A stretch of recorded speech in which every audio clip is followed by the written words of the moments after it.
Good afternoon. My name is Julie Finklang, and I'm the Palo Alto City Library Division Head, overseeing support services and community engagement. I would like to welcome you to the Palo Alto City Library's presentation of The Anxious Generation: How the Great Rewiring of Childhood is Causing an Epidemic of Mental Illness. We are grateful to the Community Services Department for collaborating with the library to offer the first of two programs highlighting teen mental health in our community, a key component of the Palo Alto City Council 2025 priority focusing on public safety, wellness, and belonging. We hope you will also join us on Thursday, October 30th at 4 p.m. when Dr. Lisa Damore will discuss her book, The Emotional Lives of Teenagers: Raising Connected, Capable, and Compassionate Adolescents. Now I am pleased to introduce you to our speaker today, Zach Rausch. Zach Rausch is an associate research scientist at NYU-Stern School of Business, lead researcher to social psychologist Jonathan Haidt, and the #1 New York Times bestseller, The Anxious Generation. Zach previously worked at the Center for Humane Technology and as a communications manager at Heterodox Academy. He earned a Bachelor of Science in Sociology and Religious Studies and a Master of Science in Psychological Science from SUNY New Paltz. Zach previously studied Buddhism in Bodh Gaya, India, worked in wilderness therapy, and was a direct care worker in 2 psychiatric group homes. Zach's research and writing have been featured internationally in outlets such as the New York Times, the Atlantic, the Boston Globe, the Wall Street Journal, and many others. At the end of Zach's presentation, there will be time for questions. If you are watching via live stream at the Rinconada Library, you can write your questions on the whiteboard or on slips of paper that will be handed out. If you are watching via Zoom webinar, you can put your questions in the Zoom Q&A. And now we will begin. Thank you so much, Zach, for being with us today. Well, good afternoon, everybody, and thank you, Julie, and thank you, Ruth, for putting this event together. I'm unfortunately not able to see everybody, but I'm so glad that for everybody who's here to have come out on a Saturday afternoon to listen to me talk, it means a lot. I also in the pre-meeting that I just had with Julie, I heard about the loss of one of the young student in your community just this summer, and my hope is that the presentation could perhaps give some guidance and understanding to some of the big picture trends of what we're seeing with the youth mental health crisis over this country and also in countries all over the world. So I'm happy to answer any questions that anybody has. I'm going to share my slides, and also if anybody wants my slide deck, I'm happy to share that after my talk. So I'm going to share, and I just want to make sure that everybody can see. So Julie or Ruth, could you just give me a thumbs up if the slides look good, everybody can see them?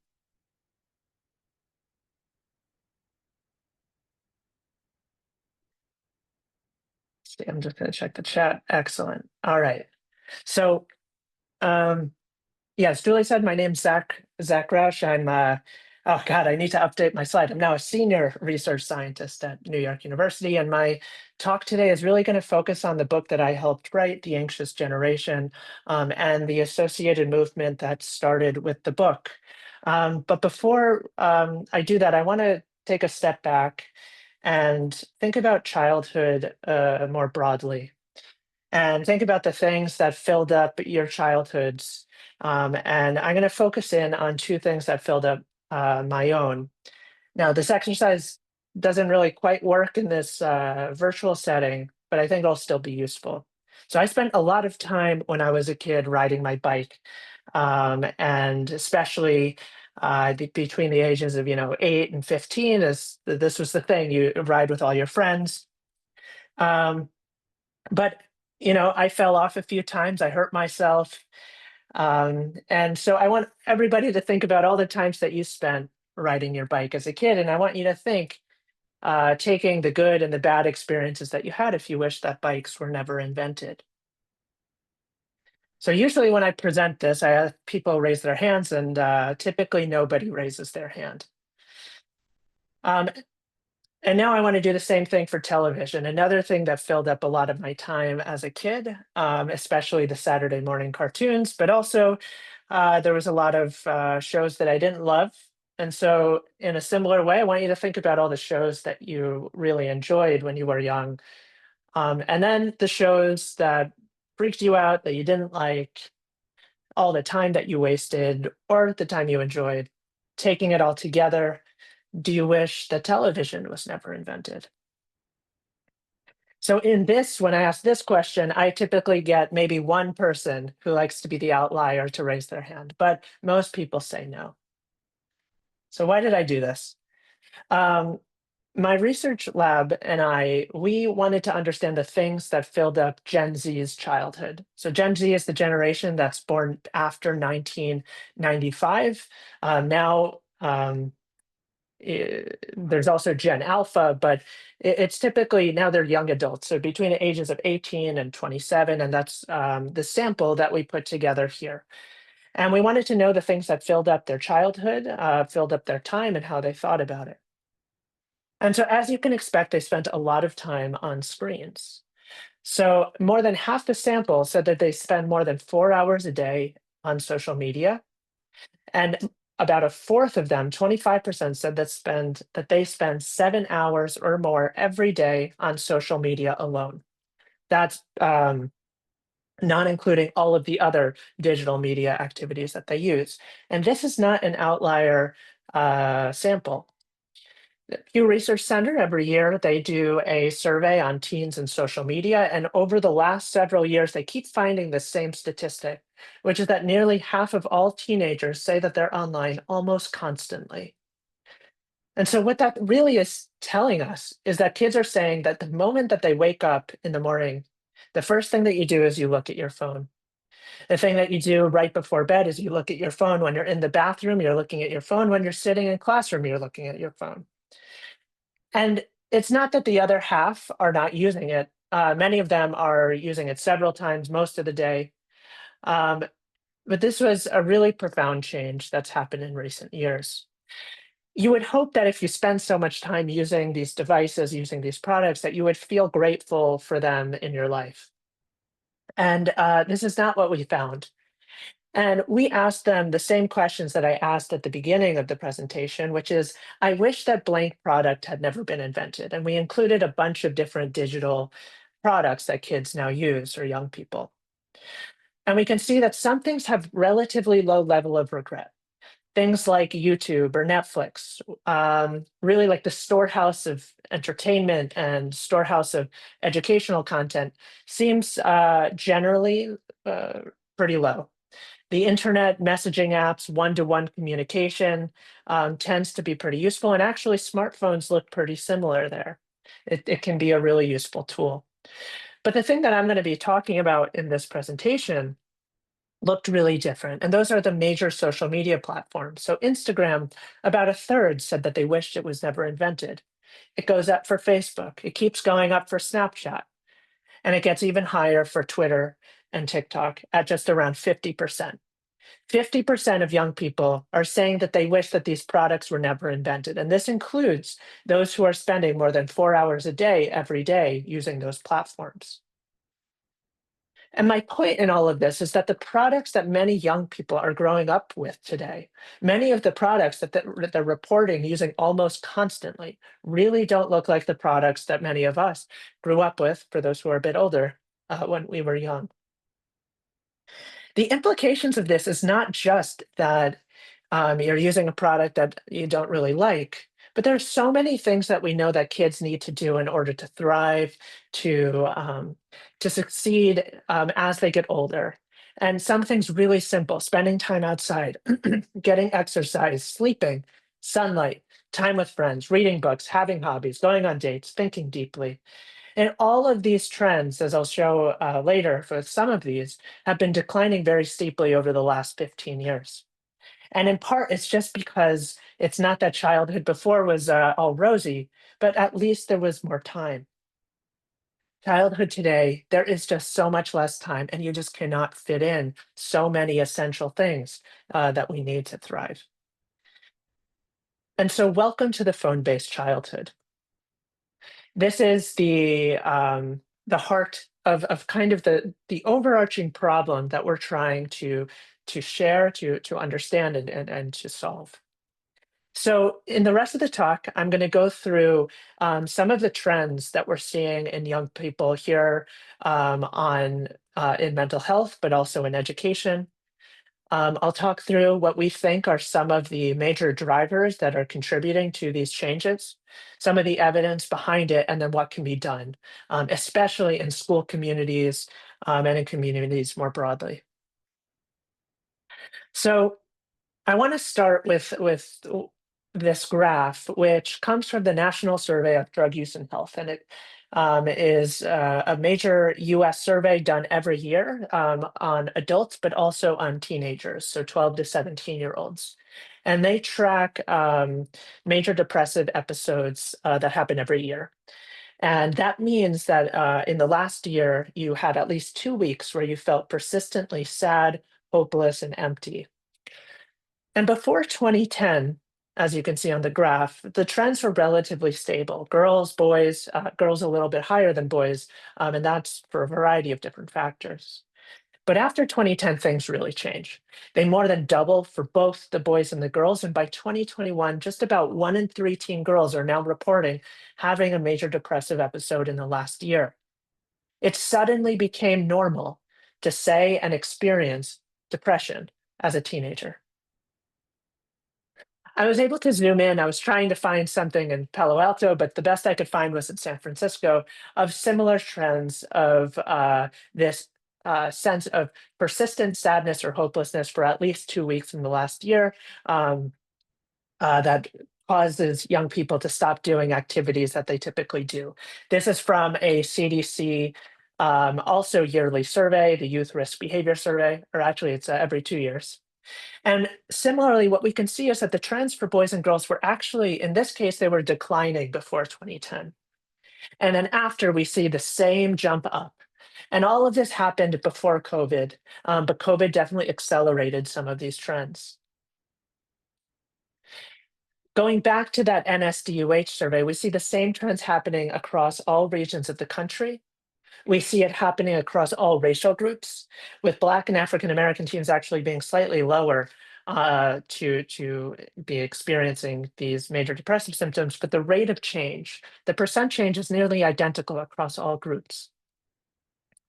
And it's a specific type of psychological issue that we see changing. And those are what we call internalizing problems. Specifically, and the most common are things like anxiety and depression, but also it includes eating disorders and some other issues like self-harming behavior. But it's really clear with anxiety, depression. This is the percentage of American undergraduates who have been diagnosed with a mental illness in the last year. And so it's these internalizing disorders, and it's also concentrated among young people, especially Gen Z, those born after 1995, which we can see on this graph, which is the percent of American adults who say that they are nervous all of the time or most of the time in the last month. This is the percentage on the y-axis. And that blue line is Gen Z, and then below are the young millennials. And we can see that those above 50 haven't changed pretty much at all. And it's not just that we're seeing these trends happening on these self-reported measures of different mental health issues, but we're seeing it in behavioral outcomes as well, with more than a tripling of going to the emergency room for non-fatal self-harm injuries. This is among 10 to 14-year-olds. And this is, again, before 2010, not much change after, really significant changes among girls. And we also see a big spike in deaths by suicide. This is a graph of the 10 to 14-year-olds again, where they have doubled. And to be clear, the absolute rates, it's still very quite rare for this to happen, but it's become significantly more common than it was just 15 years ago. And we're not just seeing this trend in the US, we're seeing it all over the Anglosphere, the English-speaking world, Australia, New Zealand, Canada, the UK, and in much of Europe, especially Western Europe, the same exact trends at about the same time among the same people. And it's not just mental health. This is the nation's report card here in the US that's also done quite regularly. And we have a graph on the left is the 8th grade reading, the right is the 8th grade math. And the top line, which is in blue, is the higher performing students, 75th percentile. The orange on the bottom is the 25th. And then the gray in the middle is the 50th percentile. Up till 2015, 2012, in that range, we see that there actually have been general steady, slow improvements over time, and then things go down for the worse. And why I showed it split up in this way is that the biggest decline is really happening among the lowest performing students, those who are already struggling. And what's really quite extraordinary is that this is not, again, just an American problem. With a global test score across 36 different countries of the OECD, we have the Program for International Student Assessment, which is done every 3 years. And in math, reading, and science, similar trend up through 2010, and then after 2010, it plummets downwards. And then we see that beyond school and beyond with mental health issues, but of course, this is all related. Many young people are struggling as they're entering into the workforce. I don't have great specific data on this, but this is a common trend and thing as we talk to business leaders and to employers. Gen Z employers are struggling with their mental health, aren't being prepared for the workplace. And so a big question, the kind of the focus of our book is to try to understand what happened, what has been going on in the lives of young people to cause this dramatic change in mental health, well-being, education. And the explanation that we put forth to explain at least parts of this is a tragedy that happened generally in two broad acts. And the first is that childhood used to be generally one that was filled with more unsupervised time with friends out in the world, engaging with each other, taking risks, making mistakes. And from the 1980s through the early 2010s, so this is a bit of the backstory, that started to fade away. Kids started spending much more time indoors, often supervised, and I'll get more into this. And as this was happening, we had a new, exciting virtual world that was coming into kids' lives. And it especially stormed in with iPhones, social media, front-facing camera, high-speed internet between 2010 and 2015. So the play-based childhood faded out as the phone-based childhood came in. And our key thesis in the book is that we have been overprotecting kids in the real world and underprotecting them online. And so for anybody in the audience here who was born before the 1980s, you might recognize these kinds of photos where maybe as a kid you were out in the streets playing soccer, maybe hanging on a clothesline or playing double dutch. But if you're born more recently, childhood starts to look more like this, which is much more solitary, much more screen mediated. And even when we're with other people, it's always mediated by these devices and putting on a performance that often is being judged by others. So going back to the backstory, the loss of the play-based childhood. One of the questions I like to ask the audience at this point in my presentation is to ask you to think back to your childhood and think about the most exciting and fun experiences that you had as a kid. And then I'd like you to raise your hand, that I can't see you here, if your parents were there with you. And usually, not many people raise their hands. And my point being is that thrill and parents don't mix together very well.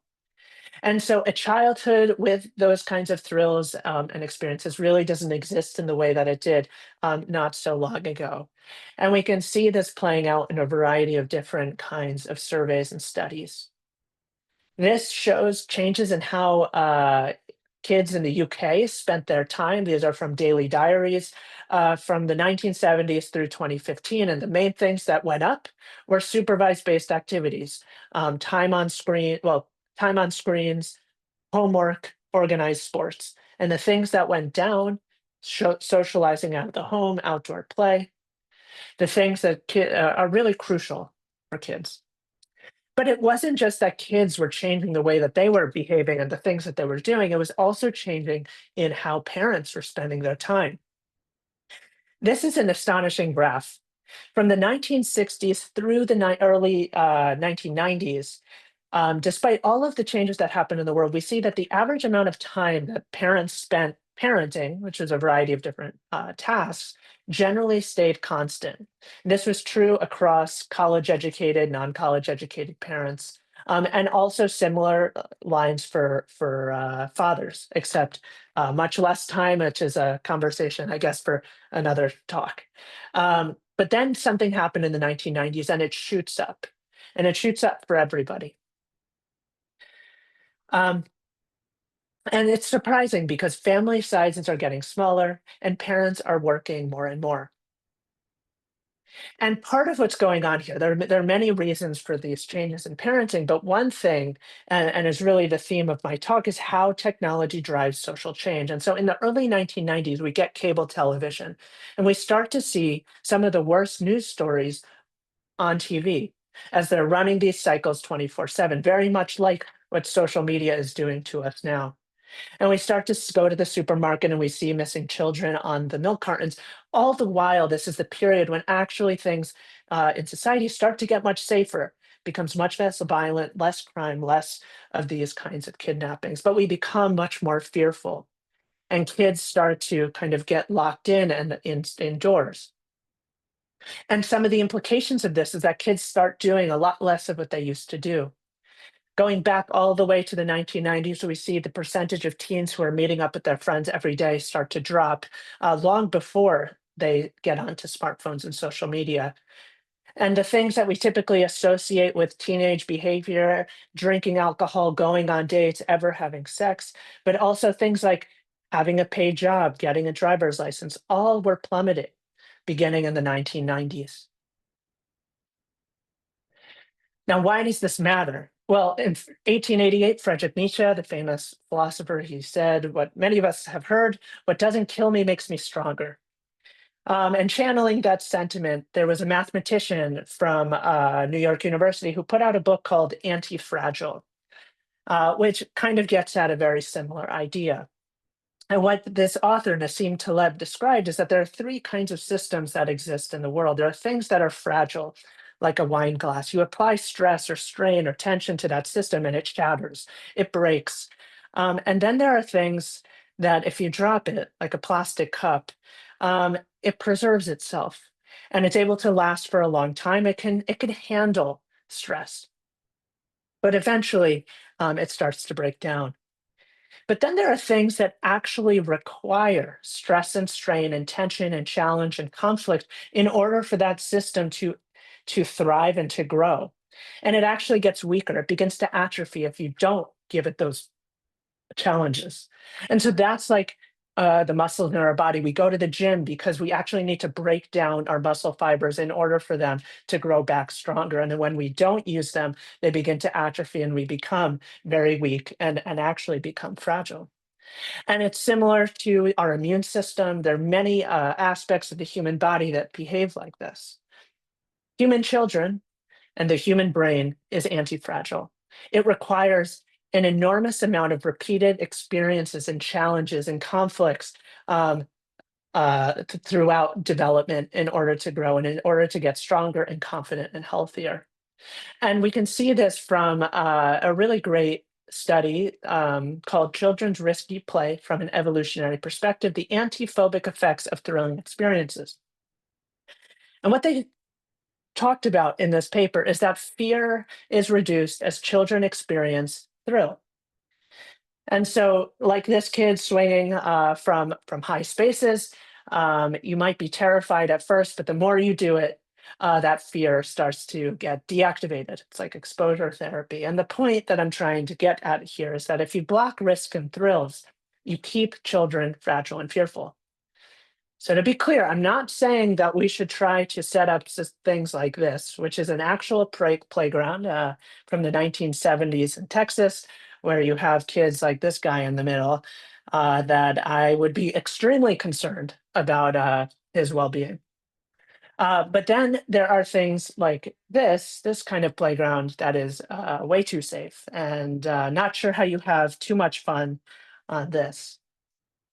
But then there's something that's right in the middle, age appropriate developmental risk taking that um, is fun and engaging and allows you to experience those challenges and those thrills. And so what ends up happening is that when you create a world that's too safe, there begins to be a cycle of incompetence where when we assume that kids are socially, physically incompetent because we don't understand anti-fragility, we often reduce play, ban risky play. We try to eliminate conflict from kids' lives. And this causes kids in turn to become actually socially and physically incompetent, and that cycle can continue.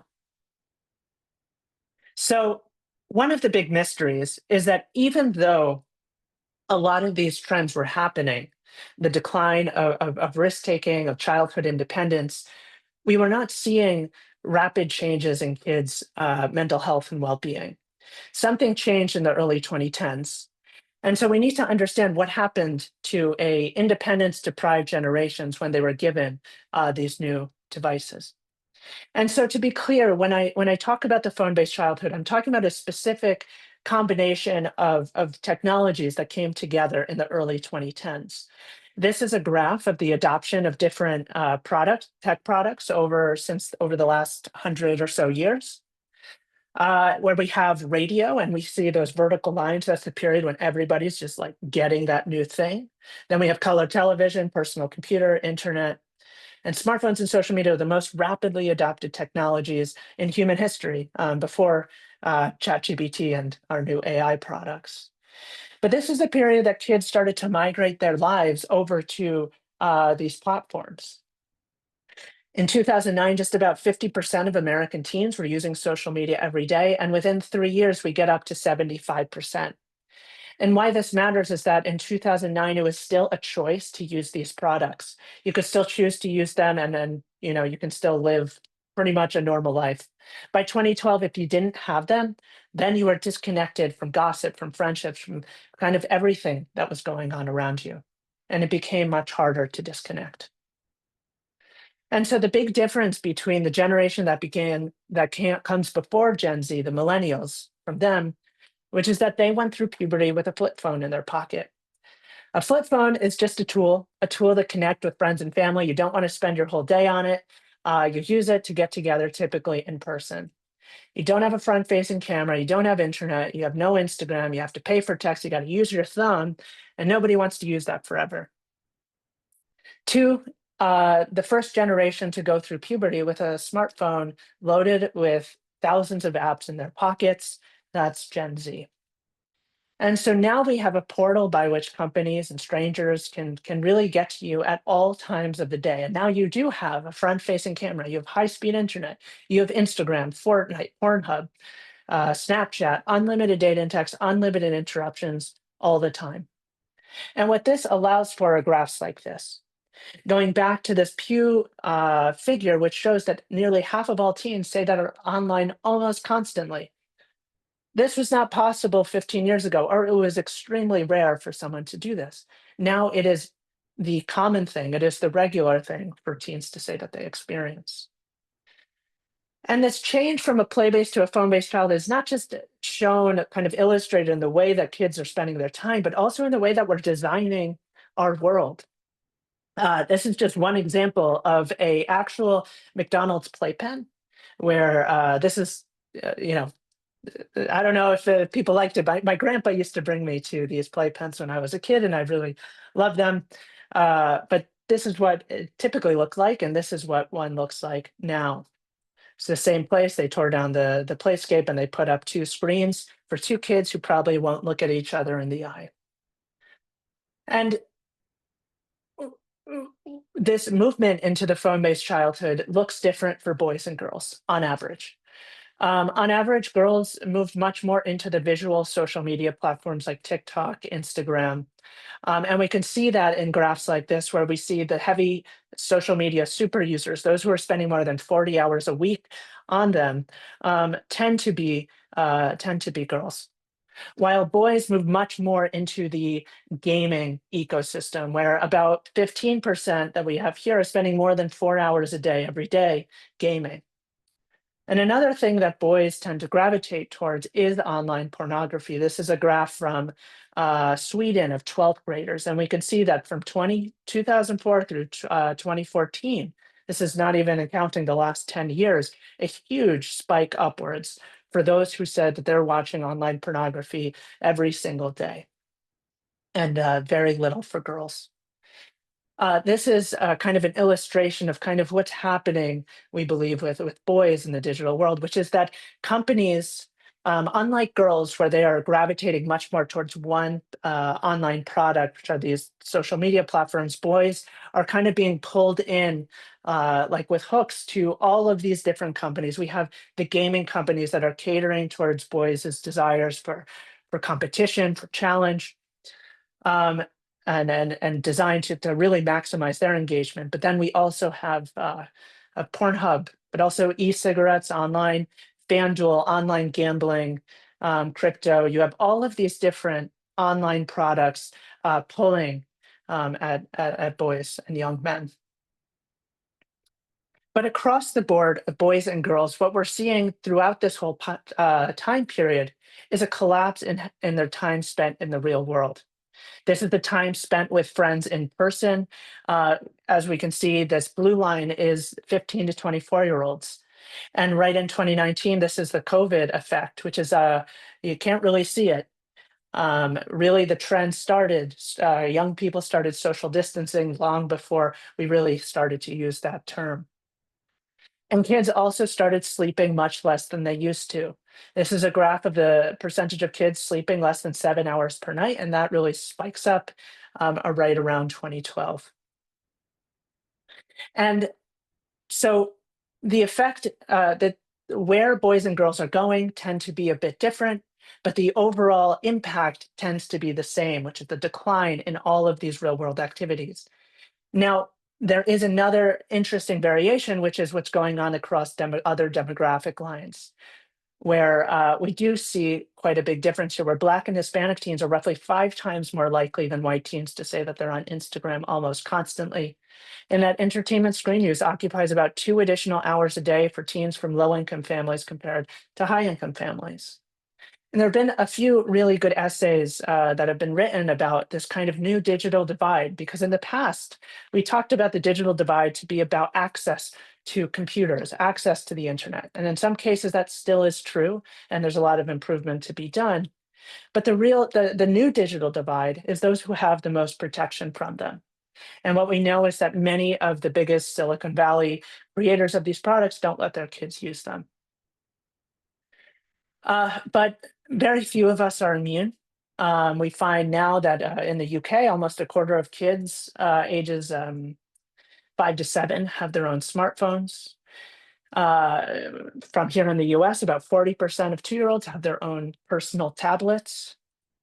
And it's taking over the school day with one-to-one iPads and policies skyrocketing during this time.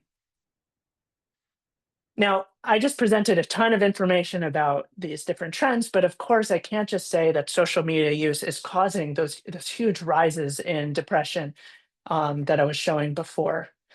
Correlation doesn't equal causation. So I'm going to talk through just some of the evidence of harm. This is a lot of the work that we do in our research lab. But we have about 7 different lines of evidence to make our case here. We have what young people themselves say about these products, what parents, educators, and pediatricians are seeing among the people and their kids and their students that they're seeing every day, what the companies themselves say that these products are doing, and then we have a bunch of the research. I'm going to talk through just a few of these. But before, I want to note that the kinds of harm happening to kids on social media is really widespread and not just about mental health, but it comes out in many different kinds of issues. And so what young people are saying, this is a graph from Australia of 12 to 25-year-olds. This is actually all the way back in 2018, where they were asked what they believe was the primary cause of the decline of youth mental health. By far, the #1 answer that they gave was social media. We also are working with a number of organizations and Gen Z groups that are fighting back to try to change the online world for the next generation of kids today. And then we have what parents are saying. This is a poll that our lab ran, where we asked a similar question to that which I began at the beginning of our presentation, except we asked parents to think about, when I think about my child's experience growing up, I wish that X product was never invented. And what we can see here is that TikTok, Snapchat, the major social media platforms today uh, are look pretty similar to alcohol and guns. Now, on the other side, we see that things that are very likely to cause some injury, like bicycles, are extremely, extremely low. And then we have what educators say. So this is a survey of 559 school principals, and they were asked which of these statements best describes your feelings about smartphones and teenagers. Just 1% said that they think that the concerns about smartphones and social media are overblown. And about 40% firmly believe that smartphones and social media are major causes of deteriorating student mental health. And then we have what the companies themselves say. And this is some of the most disturbing statistics that we've come across. This comes from their own internal documents that they've had to release, typically through whistleblowers or through attorney generals who have sued them. And sometimes some of the content that is in those lawsuits get unredacted and are available to the public. And here are just a couple of those statistics and information that we've gathered from Snapchat, that they're reporting getting about 10,000 reports of sextortion every single month, and that this number likely represents just a small fraction of the abuse. This is their own internal team reporting on this. And most of those who are in this number tend to be 14 to 17-year-old boys. Another statistic is that on average, at least 700,000 Snapchatters are exposed to drug content every single day, just in the areas that they scanned. TikTok, very similar. Here's a quote from some of their executives. Actually, this is from a TikTank report, an internal TikTok research group, finding that compulsive use, in this case of TikTok, correlates with a slew of negative mental health effects like loss of analytical skills, memory formation, conversational depth, empathy, increased anxiety, and interfering with sleep, work, school responsibilities, connecting with loved ones. And they describe that the product in itself has baked into it compulsive use. And then from Meta, and in particular Instagram, one of the quotes from their own internal emails. This said, short summary of what they were talking about is the young ones are the best ones. You want to bring people to your service young and early. This is coming from the one of the executives at Meta about how they're trying to cater and bring in more young people onto their product, including 10, 11, 12, 13-year-olds. This is a statistic that was brought out by Arturo Bejar, who is a whistleblower at Meta, and he found that roughly 1 in 8 young teens, 13% had experienced unwanted sexual advances on Instagram just in the last 7 days. And he described it like this, that Instagram hosts the largest scale sexual harassment of teens to have ever happened. And then we have some of the other research, a lot of the research that I am in debates about. And this looks at the percentage of, this is a study from the UK that finds that on the x-axis, we have the number of hours spent on social media per day, and on the y-axis is the percentage of those with clinical levels of depression. And what we find is that girls who spend 5 or more hours a day on social media tend to be 2 to 3 times more likely to be depressed. And for boys, it's about twice, 2 times more likely. And this is a pretty constant, regular pattern that we see in the literature. Higher elevated risk, the more that you spend on it, especially those who are heavy users, which now is the average teen is spending 5 hours a day using social media. And this is just a quote from another meta-analysis finding a similar percent increase of risk of depression for every hour of use. And then the literature is also pointing us that there's a particular developmental window when these products tend to be most harmful, especially during early puberty. For girls, it's between 11 to 13 and boys 14 to 15, in part because we're so attuned to our social group, to social reinforcement and belonging, the things that drive people towards social media in the first place. And the companies understand this. From their own, again, internal documents, they say TikTok is particularly popular with younger users who are particularly sensitive to reinforcement in the form of social reward and have minimal ability to self-regulate effectively. Middle schoolers. Okay, I know that was a lot and likely pretty, it was pretty dark, but there's a lot that we can do. And that's where I want to go to now. In 2023, there was a study that came out of the University of Chicago, which I think is one of the most important studies that has been done on social media, digital media effects. And what they did was they asked about 1,000 college students how much money it would take for them to deactivate their Instagram or TikTok for a month. And what they found was that young people said, on average, you have to pay me $50 to do this. It's going to take me some money. Maybe it's a little bit lower than maybe you had thought, but it requires money for them to do this. Then they asked it again. And they said, how much money would it take for you to deactivate your Instagram or TikTok for a month if you got most of the other people on your campus to do so as well? Well, in that case, it actually looked really different. Was it $10, $0? It was less than zero. They would actually pay the researchers to do this. They would pay the researchers to get them and all of their friends off of these products. They described it in the end like this: the students prefer the product not to exist, but cannot coordinate to stop using it. And so what we're seeing here is that parents and teens are trapped using products that many of them would rather not use, but are using it because everybody else is using it. And no parent wants to be the only parent to have to give their child, not give their child a smartphone or social media when everybody else has it. And so what we propose in the book are 4 norms, 4 collective norms that you do as a group in order to help make it easier to uh,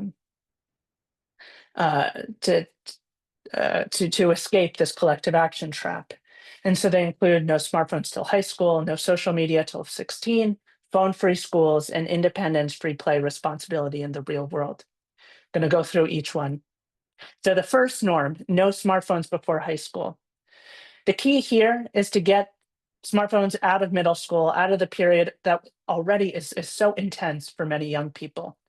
And the primary reason that that many parents want to give their kids devices is because they want to be able to communicate with them. And that's totally reasonable, but that can totally be done with a flip phone or a simple phone watch. And there are many options for that. And we suggest that the iPad, anything that is engaging in that kind of reinforcement, touch screen videos, that you really enter into a whole other world when you have that. The second norm is no social media till 16. And in both for social media and smartphones, we recommend not just doing it by yourself, but you team up with a team of parents, of your kids' friends, entire schools. When you have larger communities do it, it becomes much, much easier. And so, yeah, for social media, letting them go through early puberty first, and that there are many other ways for them to connect with each other. Norm number 3 is the thing that we've seen enormous progress with over the last year, which is the rise of bell-to-bell phone-free schools. Because if anybody is texting or posting during class, if anybody is doing that, then everybody has to check and to keep up. And it's been a disaster in schools to have to constantly be managing and fighting with students about screen time. And the teachers hate the phones. This is a survey from the National Education Association, where they found that 83% of teachers support prohibiting cell phone and personal device use through the entire school day. And the final norm is the more independence, free play, and responsibility in the real world, because we don't want to just take things away. What we want to do is to give childhood back. And Let Grow is an organization that John Haidt, who I work very closely with, and Lenore Skenazy, who's the executive director, put together to try to help reduce parental fears and give children more freedom out in the real world. And so please go to letgrow.org to learn more about some of their programming if you're interested. And so since the book came out, we've launched a movement to help free the anxious generation from this collective action trap. And we're working with really at this point, more than 100 organizations all across the world. And what we're seeing is really profound change all over the country and all over the world, with young people advocating and schools implementing new policies. The entire country of Brazil has now implemented phone-free bell-to-bell policies in school, the entire country. Australia is raising the age to create a social media account on social media, and numerous other countries.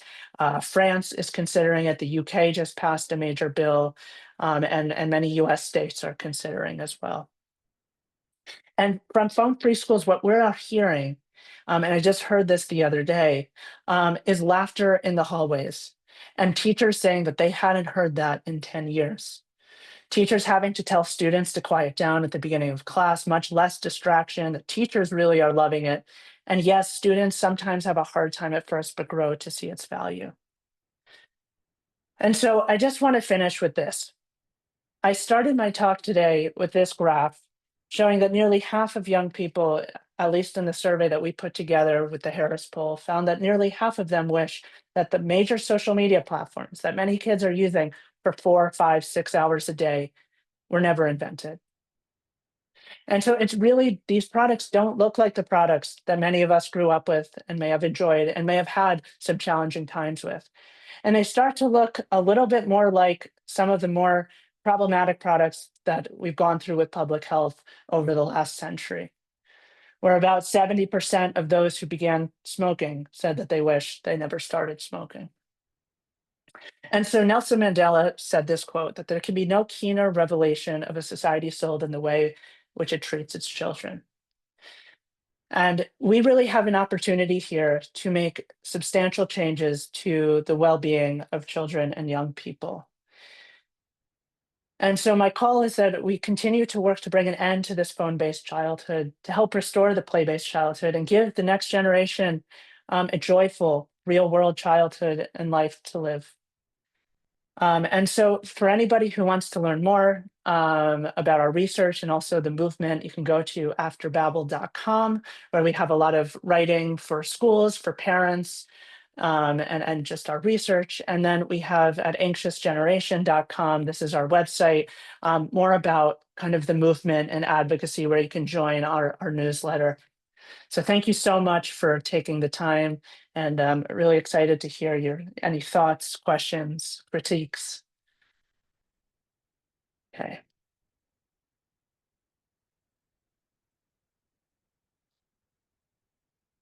So yeah, so please let me know how we want to do the questions. Sorry, I clicked the wrong thing. So we do have a couple questions. Let me bring that back up. And please, if you have more questions, you can, if you're in the room at Rinconada Library, you can write them down and give them to the staff there. Or if you're on the Zoom, you can add them either to the Q&A or to the chat. So the first question is, what do you think about the impact of social media on adults? Yeah, I love that question for whoever raised it. I think it is where I want to start is the reason that we focus on kids is because there's so much that can change. There's so much that we can do to help young people navigate this very complicated time in their lives. And we do this with other products like alcohol. But in terms of the impacts of adults, what I believe that we're seeing is that the mental health effects are certainly there, but they're more subdued, in part because of the minimizing impacts of just how intense the need for social belonging is as you get older. But the areas where I'm really finding that adults tend to see the impacts on their lives is on attention, just the constant being pulled in 1,000 directions all the time. has really been a huge problem. And then there's also the impact on our politics and on our relationships with each other. And so I do think that those are the two areas where they tend to have the most deteriorating effects on adults.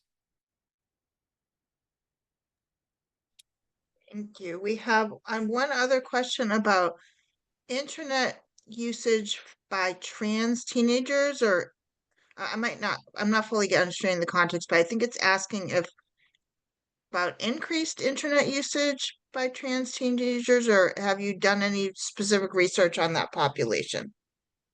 Yeah, it's definitely not an area that I know, that's not an area of my expertise. But what we do know is that um, LGBT teens tend to use social media and many of these products much more than non-LGBT teens. And what we generally find is that the harms that they experience online tend to be even worse. The risk of a variety of harms tend to be higher for those teens as well. Um, but thanks for that question. Okay, I don't see any other questions from the audience, so hopefully we might get a couple more, but I do want to ask a question just for myself. And this is as the parent of two Gen Z young adults who are now in their early 20s. When I first read this book, my first thought was, well, gee, I really wish I'd read this book. This book had existed 10 to 15 years ago because in my experience as a parent, when my kids went to middle school, I gave them a phone because I was just thinking about making it easier to get in touch. And they had gone to school down the street and now they might need rides and didn't really, couldn't see the future. So what about parents like me, whose kids have already reached adulthood? What recommendations do you have for the older Gen Zs and their parents? That's a wonderful question. I think the first thing that I would say is that every generation goes through something difficult, and I really do hope um, that people don't come away from this talk feeling guilty, and definitely from the book that they made any mistake, because all of us were in the same boat. Nobody knew what the impact of these products were going to be. And I do want to be clear that the impact does vary from kid to kid. And there are some that are more vulnerable than others. In terms of young adults now, one of the most striking things that we've seen in the data is a sense of the number of young people who say that their lives feel meaningless and their lives feel useless. And that shot up just about the same time that we were seeing this movement to the online world. And so I think one of the most valuable things that can be done is to um, in part uh, providing one, it's learning to one start to control and get control over their uses of digital devices. Many young people, especially in colleges, are spending. I mean, in that Gen Z survey that I started with, these are 18 to 27-year-olds spending 7 hours a day on social media and finding ways to learn to navigate their digital device use, taking breaks, gaining some control, and then in the process, also helping and talking with young people, middle schoolers today. There's nothing more important than having mentors of people just a few years older than you that you can help guide to potentially have a different childhood. Thank you for that answer. All right, I think we have three more questions now that have come in from our in-person audience. So I think we're going to cut it off here because we only have 5 minutes left. So I'll just read them to you. The first one is my daughter is 12 years old and spent up to 5 hours a day watching YouTube shorts during the summer. What do you suggest to switch her interest? Mm. Well, it's a really good question, and it's so it's such a disappointing thing to hear, because the way that one, just in terms of the product, is that YouTube is starting to copy all of the kind of addictive designs that is being used in other products like Instagram and TikTok. They all copy each other. So Um, but in terms of your question, I think if it's possible, the best thing to be able to do is to create those kinds of collective norms among some of your daughter's friends' parents. I don't know the situation exactly, but if you can find a way to create a small group of friends who are not using their devices or phones all the time, and then bringing them together, and you could. I highly recommend going to letgrow.org. They have a lot of really great advices about helping kids discover different interests, and also um, I think would have some interesting suggestions for you there. Thank you, Zach. The next question is for teens or preteens who already have a smartphone. How do I take it away? Should I change to an iWatch? Will it hurt our relationship? Mm, So we have a few really excellent posts on our Substack afterbabel.com, where if you go to the section what parents can do now, I really want to point you there because it has from a number of different experts and those who uh, to be honest, I don't have kids myself right now, so I feel a little uncomfortable giving parenting advice. But what we have a lot of people who give really thoughtful advice about making these exact kind of choices. And you know what? I'm going to put in the chat right now one of the essays that I think might be really, really useful for um, somebody who made that exact decision. Uh, it's called "It's Never Too Late to Turn Things Around."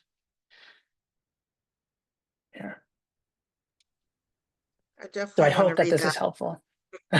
Okay, we have two more questions. We'll try to get them real quick. Another question about young adults in college. Specific strategies for reducing phone usage, improving their sleep, and the feeling that they get trapped and spend a lot of time after midnight on social media. Yeah.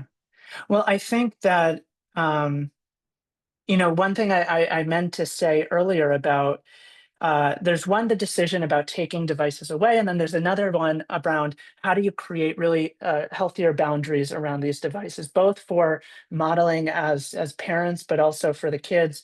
And I think some of the key things that we really suggest is the biggest place where devices cause the biggest, the most number of problems is in the bedroom. And so if you can create and also suggest to not exactly sure if they live in a suite or in a dorm how it would work, but if you create a space, get an alarm clock. Don't use your phone as an alarm clock in the morning because the pull to the device, either you can't sleep, you're going to look at your phone, you're going to struggle sleeping, and it creates this cycle. And also during mealtime, if you can find ways to take a break, and even with the bathroom, finding ways to just create some distance, some friction from using the platforms all the time will make a huge difference. I mean, it's the same thing about having junk food. If you have junk food in your in your pocket of your shirt 24/7, you're going to eat it. And so I think there's some simple ways of navigating this that can start making things more easy. And another suggestion for young adults is to have them turn off all of their non-essential notifications because many of them are in group chats, many of them are getting notifications from all sorts of apps, and we're seeing that we're getting about hundreds every single day. And so that's constantly pulling you back to the device, and they're specifically designed to keep you on as long as you can. Okay, thank you so much for that. I know we're just a minute over time. I'm going to close with this, our final question, which is for about Gen Alpha and any specific recommendations for keeping cell phones away before high school and keeping them off social media before age 16. Yeah, I would say that, one of the ways that all of this is going to be easier is when you do it collectively. And again, on the Substack, I think that we have a lot of great resources for parents in terms of what can be done in your family with other families. But then there's also what can be done at a school level. We're also trying to make changes at a policy level, which will make it easier for everybody, but that takes time. But at a school level, a huge thing that can be done if your school hasn't done it already is to go bell to bell phone-free schools, because it solves two problems. It solves the problem of all of your kids' friends using devices and being on them. If you have a school that implements a bell to bell policy, then everybody is off of their devices and they get 7 hours of their time to focus on their schoolwork and to focus with each other. And I think that'll make it easier if they set norms. If they don't have any policy and then you have a policy at home, there's some competing kind of narrative going on there. But if there's some consistency there, I think it will make a really huge difference. And so I think schools are a really powerful way to take action here. Thank you so much, Zach. You shared so much great information with us today. We really appreciate you taking the time to be here. We are going to end the program now. Thank you to our audience for attending and for all of your great questions. And please do join us for our next Teen Mental Health Author Talk on Thursday, October 30th with Dr. Lisa Damore. Have a great rest of your day, and we are going to end the webinar now. Thank you so much, Julie. Thank you, Ruth. Thank you, everybody. Bye-bye.